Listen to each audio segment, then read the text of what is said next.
Assalomu alaykum, hurmatli fuqarolar, tadbirkorlar. Mana bugun ham sizlar bilan uchrashadigan kunimiz. Muntazam tarzda tadbirkorlarimiz bilan uchrashuv olib boryapmiz. Bugun ham sizlarni eshitadigan kunimiz. Kimda qanaqadir savollar, masalasi bo'lsa, bemalol murojaat qilishi mumkin.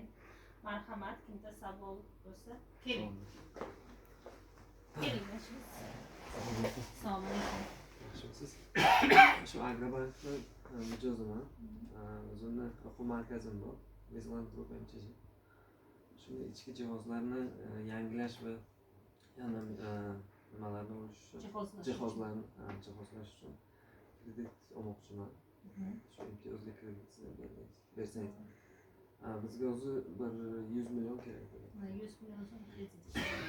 Yaxshi, siz bo'lmasa o'quv markazingiz bo'lsa, sizlarda bunaqa imkoniyat bor. 312 sonli qarorga asosan sizlar kredit ajratyapmiz. Tadbirkorlarimizga 100 million so'mgacha zalogsiz, garovsiz kredit ajratyapmiz. Siz bo'lmasa hujjatlaringizni taqdim qilsangiz agar tez orada sizga 100 million so'm kredit